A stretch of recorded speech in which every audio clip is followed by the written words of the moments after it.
Hello friends, I am your astro friend Mudita राज।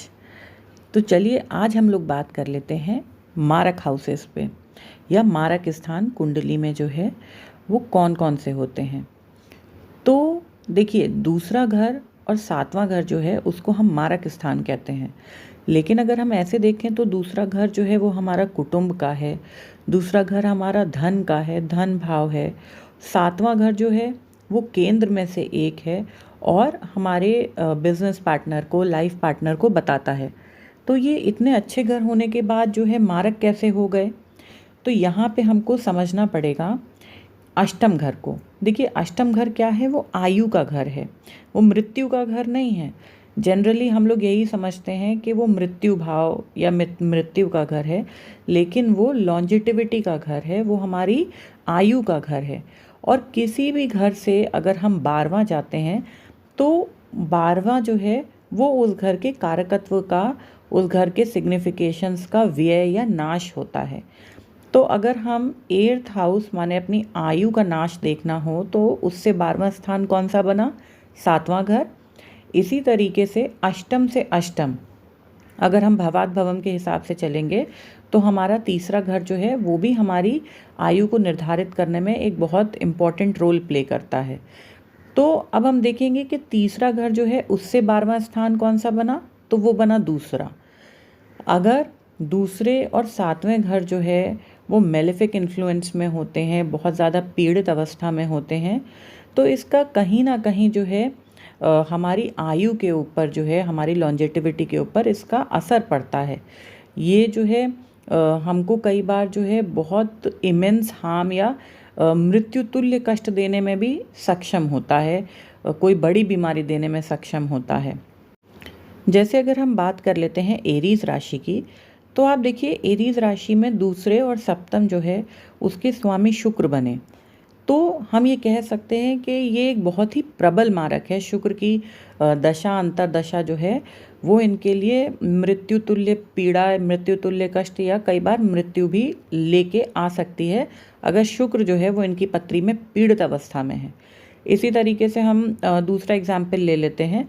जैसे suppose कर लीजिए टॉरस असेंडेंट है, तो उसके दूसरे घर में कौन सी राशि आई? दूसरे घर में आई जेमिनाई माने मिथुन।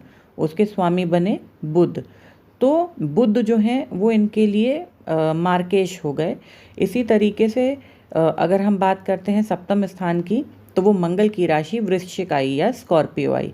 तो मंगल जो है वो भी इनके लिए मार्केश जो है वो बनते हैं। मतलब बुध और मंगल जो है ये अगर पीड़ित अवस्था में होंगे इनकी पत्री में, तो अपनी दशा अंतरदशा में जो है ये जो जातक है उसको बहुत कष्ट जो है वो देने में केपेबल हैं। तो चलिए, ये बात तो थी हम लोगों ने करी मारक जो है मारक हाउसेस की या मारक स्थान की। अब हम बात कर लेते हैं कि बाधक क्या होते हैं। देखिए, बाधक बना है बाधा शब्द से। बाधा का मतलब है कि जो आपके काम में कंटिन्यूअस जो है किसी तरीके की रुकावट पैदा करे।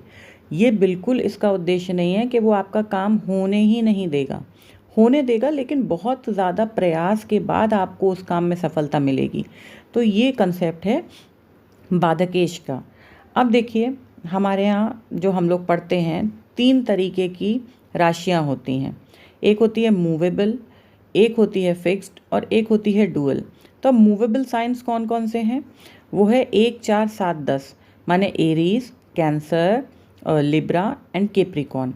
इसी तरीके से अगर हम बात करें फिक्स्ड राशियाँ कौन कौन सी हैं, तो फिक्स्ड राशियाँ हैं टॉरस, लियो, स्कॉर्पियो और एक्वेरियस माने 2, 5, 8 और 11। अगर हम बात करते हैं डुअल राशि की या द्विस्वभाव राशियों की, तो वो है बुध की दोनों राशियाँ जेमिनाई और वर्गो, और बृहस्पति की दोनों राशियाँ माने सैजिटेरियस और पाइसिस। तो अब अगर हम बात करते हैं कि जो मूवेबल राशियाँ हैं या मूवेबल साइन है उसमें बाधक क्या है? 11वां घर जो है वो बाधक का काम करता है। जैसे फॉर एग्जांपल अगर हम बात करते हैं एरीज असेंडेंट की, तो एरीज असेंडेंट में क्या है? 11th लॉर्ड बने सैटर्न, जो कि इनके लिए बाधक या बाधकेश बने। इसी तरीके से अगर हम जो फिक्स्ड साइन है उसमें हम एग्जाम्पल ले लेते हैं स्कॉर्पियो का। तो स्कॉर्पियो असेंडेंट अगर कोई है तो आप देखिए कि स्कॉर्पियो में जो है वो चंद्रमा जो है वो बाधक बनता है, क्योंकि फिक्स साइन में अपने से नवी राशि जो है वो बाधकेश का काम करती है। जैसे मूवेबल में अपने से 11वीं, इसी तरह फिक्स्ड में अपने से 9वीं। अब अगर हम बात करते हैं द्वि स्वभाव राशि की, तो द्वि स्वभाव राशि में अपने से सप्तम, जैसे फॉर एग्जांपल जेमिनी असेंडेंट की अगर हम बात करें तो उनके लिए बाधक बने बृहस्पति, जो कि उनके सप्तम भाव माने सेजिटेरियस राशि के लॉर्ड हुए। सो आई होप मेरा ये वीडियो आप लोगों को अच्छा लगा होगा। अगर अच्छा लगा तो मेरी वीडियोस को लाइक कीजिए, मेरे चैनल को सब्सक्राइब कीजिए और बेल आइकन को ज़रूर प्रेस कर दीजिए ताकि नई वीडियोस का नोटिफिकेशन आपके पास रेगुलरली आता रहे। तो चलिए हम लोग एक अगली वीडियो के साथ जल्दी ही मिलते हैं। तब तक के लिए धन्यवाद।